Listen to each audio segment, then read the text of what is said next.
Welcome students, this is Jazurka sir here. Today we are going to learn accounting problem number 4 under fluctuating capital method. From the following trial balance of Messrs. Mehra and Madhav, prepare trading and profit and loss account for the year ended 31st March 2019 and balance sheet as on that date. आपण या ठिकाणी बघताय trading and profit and loss account balance sheet आपण यामध्ये tally करून mention केलेला आहे. तुम्हाला हा प्रॉब्लेम कशा पद्धतीने सॉल्व्ह करायचा तो या पद्धतीने सॉल्व्ह करायचा. मग हा जो सॉल्व्ह केलेला प्रॉब्लेम कशा पद्धतीने तुम्ही टॅली करणार आहात हे मी स्टेप बाय स्टेप तुम्हाला एक्सप्लेन करून सांगणार आहे. त्यामुळे जो फर्स्ट मग ट्रायल बॅलन्स आहे तो आपण सुरुवातीला ट्रान्सफर करतोय. याचा एक्सप्लेनेशन मी तुम्हाला यापूर्वी दिलं आहे झूम मीटिंगच्या माध्यमातून. हा अकाउंटिंग प्रॉब्लेम कशा पद्धतीने सॉल्व्ह करायचा ते आपण आजच्या या व्हिडिओमध्ये अभ्यासणार आहोत. तर नंबर फर्स्ट बॅलन्स जो काय दिला debit balances of trial balance या ठिकाणी जे काय आहे ते आपण स्टार्टिंगला ट्रान्सफर करतोय. याहीमध्ये 31 मार्च 2019 हे फायनान्शियल इयर एंडिंग दिलं आहे. याचा अर्थ 1 एप्रिल 2018 टू 31 मार्च 2019 हे फायनान्शियल यामध्ये हे लक्षात घ्या. त्यामुळे फर्स्ट नंबर बॅलन्स दिला स्टॉक 1 एप्रिल 2018 की जो दिला 25,000 तो आपण इथे टू स्टॉक म्हणून 25,000 ट्रेडिंग अकाउंट डेबिटला मेन्शन केलं. डेटर्स रुपीज 80,500 हा डेटरचा बॅलन्स तुम्ही 80,500 इनियर कॉलमला घेतलं. बॅलन्स शीटच्या ॲसेट साईडला बिल्स रिसिवेबल देखील तुम्ही 10,000 बॅलन्स शीटच्या ॲसेट साईडला डायरेक्टली आउटर कॉलममध्ये 10,000 मेन्शन केलीत. डेटर्सवरती ॲडजस्टमेंट होती म्हणून डेटर्स नंतर 2 ते 3 लाईन ब्लँक जागा असू दिली आहे तुम्ही.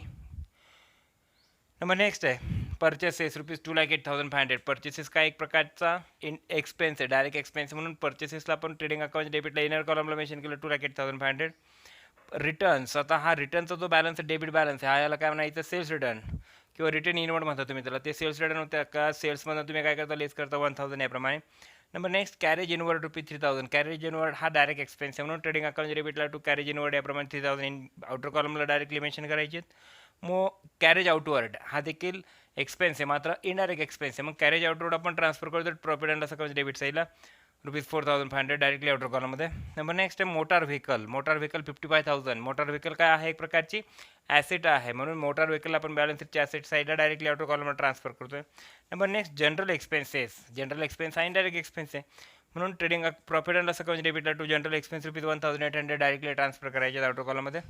नंबर नेक्स्ट आहे एक्सपोर्ट ड्युटी. एक्सपोर्ट ड्युटी हा इनडायरेक्ट एक्सपेन्स आहे म्हणून तो देखील profit and loss account debit साईडला मेन्शन करायचं टू एक्सपोर्ट ड्युटी रुपीज 900 याप्रमाणे. Number next advertisement. Advertisement into bracket for 3 years from 1 October 2018 म्हटलं आहे. ॲडव्हर्टाइजमेंट एक्सपेन्स तुम्ही पेड केला 4,800 हा 3 yearsसाठीचा एक्सपेन्स आहे. मात्र तुम्ही या फायनान्शियल इयरमध्ये 1 एप्रिल 2018 टू 31 मार्च 2019 या फायनान्शियल इयरमध्ये ॲडव्हर्टाइजमेंट एक्सपेन्स कधीपासून पेड केला तुम्ही फ्रॉम 1 ऑक्टोबर 2018. मग 1 ऑक्टोबर 2018 टू 31 मार्च 2019 या 6 मंथचा जो ॲडव्हर्टाइजमेंट एक्सपेन्स आपण कन्सिडर करतो यामध्ये की ज्याला आउटर कॉलमला आपल्याला मेन्शन करायचं आहे बरोबर. मग 6 मंथचा जो काय एक्सपेन्स आहे ॲडव्हर्टाइजमेंट तो 800 तो आपण आउटर कॉलमला करंट इयरचा एक्सपेन्स म्हणून इंडिकेट केला. अदरवाईज 4,000मधनं किंवा 4,800मधनं 4,000 जे तुम्ही लेस केली आहेत तर हे 4,000 काय असणार आहे तुमच्यासाठी प्रीपेड एक्सपेन्स किंवा प्रीपेड ॲडव्हर्टाइजमेंट एक्सपेन्स असतील याप्रमाणे. म्हणून या प्रीपेड ह्या हिडन ॲडजस्टमेंटला आपण लगेच इफेक्ट त्याच्यात येतोय की ॲडव्हर्टाइजमेंटला इनर कॉलमला मेन्शन केलं 4,800 त्यातनं मेन्शन केलं लेस प्रीपेड रुपीज 4,000 म्हणून आउटर कॉलमला करंट इयर ॲडव्हर्टाइजमेंट जो काय असेल 800 तो यापर्यंत इंडिकेट करायचा आहे. आणि जे तुम्ही लेस केले प्रीपेड ॲडव्हर्टाइजमेंट ते तुम्हाला बॅलन्स शीटच्या ॲसेट्स साईडला प्रीपेड ॲडव्हर्टाइजमेंट रुपीज 4,000 याप्रमाणे आउटर कॉलममध्ये इंडिकेट करायचे. म्हणजे हिडन ॲडजस्टमेंटची ऑलरेडी इफेक्ट्स आपण यामध्ये दिलेत. Number next printing and stationery rupees 1,200. Printing and stationery direct expense आहे म्हणून प्रॉफिट अँड लॉस अकाउंट डेबिटला इंडिकेट करायचे रुपीज 1,200 इनियर कॉलममध्ये. ओके. नंबर नेक्स्ट आहे ड्रॉइंग्स. आता ड्रॉइंग्स काय आहे की लेस करतो तुम्ही नेहमी कॅपिटलमधनं. तर आपण कॅपिटल नेहमी बॅलन्स शीटच्या लायबिलिटी साईडलाच कंटिन्यू केलं आहे या पद्धतीने. कॅपिटलमधनं तुम्ही ड्रॉइंग्स काय केलं लेस केलं. ड्रॉइंग्स लेस केलं आहे मिराज कॅपिटलमधनं रुपीज 3,500 इथे देखील ड्रॉइंग्स लेस केलं. माधवच कॅपिटलमधून रुपीज 2,000 याप्रमाणे. Okay. Number next lease hold premises rupees 1,10,000. Lease hold premises is example of asset therefore transport inner column rupees 1,10,000 because of related adjustment त्याच्यासोबत आहे. ठीक आहे त्याच्या रिलेटेड ॲडजस्टमेंट मेन्शन केली आहे. Number next cash at bank rupees 45,000. Cash at bank काय आहे एक प्रकारची asset. Cash at bank rupees 45,000 directly outer कॉलममध्ये बॅलन्स ट्रान्सफर करतो. Number next furniture rupees 8,300. Furniture 8,300 का आता आउटर कॉलमला घेतली आहे त्यावरती ॲडजस्टमेंट नाही आहे. हे पण सर्व ट्रायल बॅलन्सेसचे काय डेबिट बॅलन्स आपण ट्रान्सफर केलेत. आता credit balances of trial balance transfer करतो. Bank overdraft. बँक ओव्हरड्राफ्ट काय आहे एक प्रकारची लायबिलिटी म्हणून 5000 आपण बॅलन्स शीटच्या लायबिलिटी साईडला इंडिकेट करतोय. बिल्स पेबल ही देखील लायबिलिटी म्हणून आपण बॅलन्स शीटच्या लायबिलिटी साईडला ट्रान्सफर करतोय. नंबर नेक्स्ट क्रेडिटर्स रुपीज 68,000 ही देखील लायबिलिटी म्हणून आपण इंडिकेट करतोय डायरेक्ट बॅलन्स शीटच्या आउटर कॉलममध्ये. Number next sales. आता सेल्स काय आहे? डायरेक्ट इन्कम आहे, म्हणून डायरेक्ट इन्कम ट्रेडिंग अकाउंट तिकीटला मेन्शन करायचं. बाय सेल्स रुपीज 3,25,000 इनर कॉलमला अमाऊंट मेन्शन केली आहे याप्रमाणे. Number next outstanding rent rupees 2,000. मग आउटस्टँडिंग रेंट देखील कसलं एक्झाम्पल आहे? लायबिलिटीचं, म्हणून आउटस्टँडिंग रेंट लायबिलिटी साईडला मेन्शन करायची आहेत. Number next unpaid wages. Unpaid wages हा देखील एक 1,500चा बॅलन्स, हा देखील बॅलन्स त्याच्या लायबिलिटी साईडला इंडिकेट करायचे. Number next capital. आता कॅपिटल यामध्ये प्रोव्हाइड केलं बघा, मीरा रुपीज 75,000 आणि माझा रुपीज 75,000 रिस्पेक्टिव्हली आपण बॅलन्स त्याच्या लायबिलिटी साईडला यामध्ये इंडिकेट केले आहेत. नंबर नेक्स्ट आहे परचेस रिटर्न. परचेस रिटर्न हा देखील एक काय आहे? परचेसमधनं लेस होणार आयटम आहे. यातनं परचेसमधनं म्हणायचं लेस रिटर्न्स रुपीज 1,000, म्हणून आउटर कॉलमला 2,08,500 मायनस 1,000. देअरफॉर आउटर कॉलमला अमाऊंट ट्रान्सफर केली 2,07,500. ओके, यामध्ये टोटल ट्रायल बॅलन्स आपण ट्रान्सफर केलं आहे.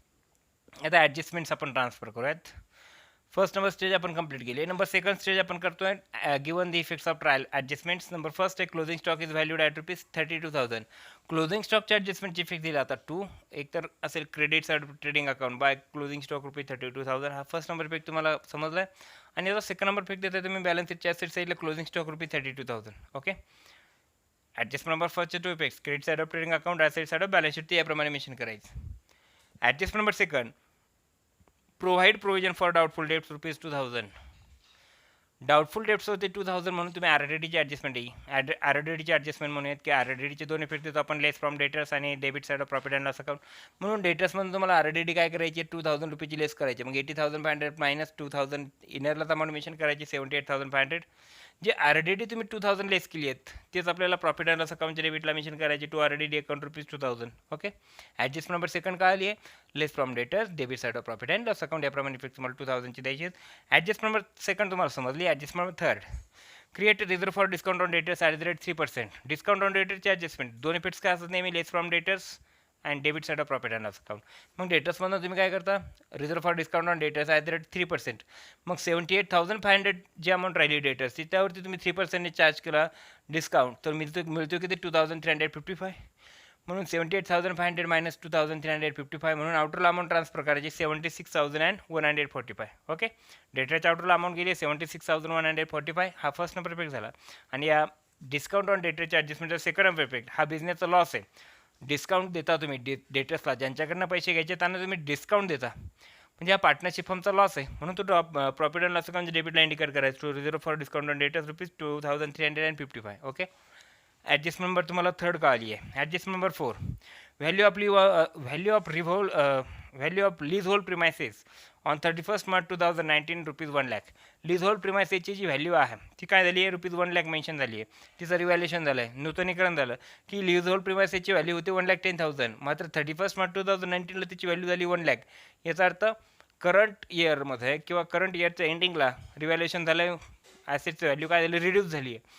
लीज होल्ड प्रिमायसेसची व्हॅल्यू होती 1,10,000 झाली किती? 1,00,000. याचा अर्थ 10,000 व्हॅल्यू काय झाली? रिड्यूस झाली. मग यालाच आपण डिप्रिसिएशन म्हणू शकता. आणि म्हणूनसाठी लीज होल्ड प्रिमायसेसमधनं आपण लेस म्हटलं रिव्हॅल्यूड रुपीज 10,000. मग 1,10,000 मायनस 10,000 आणि म्हणून आउटर अमाऊंट किती ट्रान्सफर केली? रुपीज 1,00,000. ओके, ज्या अमाऊंटने व्हॅल्यू रिड्यूस झाली तीच अमाऊंट तुमच्या बिझनेसचा काय समजायचं? लॉस. ॲसेटची व्हॅल्यू रिड्यूस झाली, 1,10,000 होती आता झाली 1,00,000. याचा अर्थ 10,000ने व्हॅल्यू रिड्यूस झाली ॲसेटची, म्हणून तो झाला तुमच्या बिझनेसचा लॉस. म्हणून त्या लॉसलाही तुम्ही डेप्रिसिएशन म्हणून कन्वर्ट करू शकता. म्हणून प्रॉफिट अँड लॉस अकाउंट डेबिटला मेन्शन करायचं to depreciation on lease hold premises rupees 10,000. याप्रमाणे प्रॉफिट अँड लॉस अकाउंट डेबिटला त्याचा सेकंड नंबर इफेक्ट तुम्हाला मेन्शन करायचं आहे. ओके, ॲडजस्ट नंबर तुम्हाला 4 कळाली आहे. ॲडजस्ट नंबर 5 आपण अभ्यासतोय. Outstanding expenses printing as stationery rupees 500. Printing as stationery हा जो एक्सपेन्स आहे हा आउटस्टँडिंग आहे. मग printing as stationery indirect expense आहे, म्हणून या प्रिंटिंग ॲज स्टेशनरीमध्ये तुम्ही काय म्हणताय? Add outstanding rupees 500. मग 1,200 ॲड रुपीज 500 ट्रान्सफर केलेत आउटर कॉलममध्ये 1,700. ओके, जो balance outstanding printing as stationery म्हणून आपण मेन्शन केला, आउटस्टँडिंग म्हणून ॲड केला प्रिंटिंग ॲज स्टेशनरीमध्ये, तोच बॅलन्सच्या लायबिलिटी साईडला आपण इंडिकेट केला या ठिकाणी outstanding printing as stationery rupees 500. या पद्धतीने ॲडजस्ट नंबर 5चे इफेक्ट दिले तुम्ही. 2 add in to printing as stationery to the debit side of profit and loss account, and second number effect goes to liability side of balance sheet just like outstanding printing and stationery. Those are the different types of adjustments effects given in this accounting problem. This was second number step to solving the accounting problem. Number third stage is, आता third number stage काय असणार आहे? First number झाली आहे transferring the trial balance, second झाली आहे transferring the given of adjustments, and number third is balancing of accounts. Number first account balance here. आता या ठिकाणी ट्रेडिंग अकाउंट आपण टॅली करतो. ट्रेडिंग अकाउंट इथपासून वरती सर्व ट्रेडिंग अकाउंट आहे. ओके, आता ट्रेडिंग अकाउंट जर आपण टॅली केलं तर ट्रेडिंग अकाउंटच्या क्रेडिटची बॅलन्सिंग फिगर येते 1,24,000 प्लस 32,000 अमाऊंट येते 3,56,000. 3,56,000 ही बॅलन्सिंग फिगर मेन्शन केली आहे. 3,56,000 ही बॅलन्सिंग फिगर असेल. मग 3,56,000 मधनं जर तुम्ही डेबिट बॅलन्सेस लेस केले, सपोज 25,000, 2,07,500 अँड 3,000, तर व्हॅल्यू किती होते तुमची रुपीज 3,35,000. ओके, 3,35,500. मग 3,56,000 मायनस 3,35,000, सॉरी 2,35,500, तर व्हॅल्यू रिमेनिंग राहते रुपीज 1,20,500. हा 1,25,500 याला काय म्हणायचं? Gross profit. ग्रॉस प्रॉफिट कसा आला लक्षात घ्या. हा सर्व डायरेक्ट इन्कम. डायरेक्ट इन्कम्स किती तुमच्याकडे 3,56,000. Okay, direct income 3,56,000. आपण नेहमी बॅलन्सिंग फिगर कॅल्क्युलेट करताना आउटर कॉलमचाच विचार करायचा, इनर कॉलमचा विचार केला जात नाही. आउटरची व्हॅल्यू आली, डायरेक्ट इन्कम आले तुमचे 3,56,000. तुमचे डायरेक्ट एक्सपेन्सेस होते rupees 25,000 plus 2,07,000 plus 500, sorry 2,07,500 plus 3,000. Value किती मिळते रुपीज? व्हॅल्यू किती मिळणार तुमची? 2,35,500. ओके, मग 3,00,000 हा झाला 2,35,500 तुमचा एक्सपेन्स. मग 3,56,000 इन्कम असेल डायरेक्ट, आणि त्यातनं जर तुमचा 2,35,500 जर एक्सपेन्स जर लेस केला गेला, उत्पन्नातून खर्च जर वजा केला, तर राहिलेल्या अमाऊंटला काय म्हणायचं तुम्हाला? 1,25,500. 1,20,500ला म्हणायचे ग्रॉस प्रॉफिट, याला नफा म्हणायचं. आलं लक्षात? ग्रॉस प्रॉफिट कसं कॅल्क्युलेट केलं समजलं? तुम्ही बुक देखील रेफर करू शकता. बुकमध्ये देखील कशा प्रकारे अकाउंटिंग प्रॉब्लेम सॉल्व्ह केले ते बघू शकता. हा ग्रॉस प्रॉफिट नेहमी ट्रान्सफर करायचा असतो प्रॉफिट अँड लॉस अकाउंटच्या क्रेडिटला, इथे म्हणायचे बाय ग्रॉस प्रॉफिट 1,20,500 इथे आपण मेन्शन केलं आहे. 1,20,500 ही बॅलन्सिंग फिगर मेन्शन केली आहे. 1,20,500 मधनं हे सर्व इनडायरेक्ट एक्सपेन्सेस जे आहेत 4,500, 1,800 किंवा 900, 800, 1,700, 2,000, 2,355 आणि 10,000 हे जर एक्सपेन्स लेस केले, तर 1,20,500 मायनस बोथ ऑफ किंवा दोज एक्सपेन्सेस, तर रिमेनिंग व्हॅल्यू राहते 96,445. 96,445 एवढी व्हॅल्यू राहते. त्याला तुम्हाला नेट प्रॉफिट म्हणायचं. का नेट प्रॉफिट? कारण इथे देखील इनडायरेक्ट इन्कम जास्त आहेत इनडायरेक्ट एक्सपेन्सेसपेक्षा. मग हा जो 96,445 हा जो नेट प्रॉफिट मिळतो, याला नेट प्रॉफिट म्हटलं. हा दोन्ही पार्टनर्समध्ये डिवाईड करायचा. मात्र तुम्हाला रेशो दिला आहे काय यामध्ये? नाही आहे. तर रेशो जर दिलेलं नाही आणि कॅपिटल जर इक्वल असेल, इथे देखील दोघांचं कॅपिटल काय आहे? इक्वल आहेत. 75,000, 75,000 कॅपिटल इक्वल आहे. कॅपिटल सारख्या प्रमाणामध्ये आहे. म्हणून नेट प्रॉफिट डिस्ट्रीब्यूट करताना देखील इक्वली डिस्ट्रीब्यूट करायचं, की ज्या वेळेला रेशो दिलेला नसेल. ह्या अकाउंटिंग प्रॉब्लेममध्ये तुम्हाला रेशो दिलेला नाही आहे, आणि म्हणून तुम्हाला हा रेशो न दिलेला असताना 96,445 हा जो नेट प्रॉफिट आहे हा तुम्हाला डिवाईड करायचा इक्वली. तर मग या ठिकाणी व्हॅल्यू काय मिळते? मीराला रुपीज 48,223 आणि माधव या पार्टनरला 48,222 हे प्रकारचा नेट प्रॉफिट डिवाईड केला गेला. ओके, मग हा नेट प्रॉफिट इथे डिवाईड केला, डिस्ट्रीब्यूट केला, तर हाच नेट प्रॉफिट आपण काय करतो? इथे कॅपिटलमध्ये ॲड करतो. मिराज कॅपिटलमध्ये आपण नेट प्रॉफिट ॲड करतो 48,223. माधवच्या कॅपिटलमध्ये बॅलन्स ॲड करतो आपण नेट प्रॉफिटच्या स्वरूपामध्ये 48,222 याप्रमाणे. आता आपण बॅलन्स शीट टॅली करतोय. बॅलन्स शीट टॅली करत असताना मिराज कॅपिटल अकाउंट रुपीज 75,000 लेस त्यातनं ड्रॉइंग्स करतोय रुपीज 3,500. त्यामध्ये नेट प्रॉफिट ॲड करतोय 48,223. तर यांची टोटल ॲडिशन आणि डिडक्शन करून आउटल अमाऊंट किती येते? 1,19,723. जसं की 75,000 प्लस 48,223 आणि त्यातनं तुम्हाला 3,500 लेस करायचे आणि मग आउटर अमाऊंट ट्रान्सफर करायचे 1,19,723. ओके, नंबर नेक्स्ट माधवच्या बाबतीमध्ये 75,000 प्लस 48,222 मायनस 2,000, तर अमाऊंट आउटरला जाते रुपीज 1,21,222 याप्रमाणे.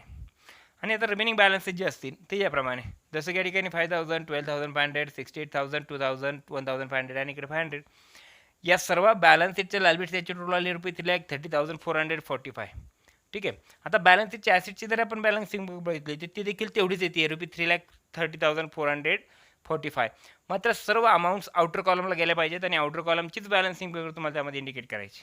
आउटर कॉलमची बॅलन्सिंग फिगर इंडिकेट करायची. जसं की तुम्हाला आउटर कॉलमवर 76,145 डेटरीची व्हॅल्यू इंडिकेट केली आहे. 10,000 तुमची बिल्स रिसिवेबल, मोटर व्हेकल 55,000, जसं की lease hold premises 1,45,000 cash at bank, furniture 8,300, closing stock 32,000 and prepaid advertisement ₹4,000. याप्रमाणे तुम्ही काय करायचे, सर्व बॅलन्सेस हे आउटर कॉलमला ट्रान्सफर करायचे. या बॅलन्सेसच्या ॲसेटची बॅलन्सिंग पर येते टोटल 3,30,445. तर ह्या अनुषंगाने ह्या पद्धतीने अकाउंटिंग प्रॉब्लेम काय करायचं तुम्हाला टॅली करायचं आहे. निश्चितपणे accounting problem 4 under fluctuating capital method व्यवस्थितपणे तुम्हाला समजला असेल अशी अपेक्षा आहे. नेक्स्ट व्हिडिओमध्ये अकाउंटिंग प्रॉब्लेम 5th आपण कंटिन्यू करणार आहोत. तोपर्यंत थँक्यू.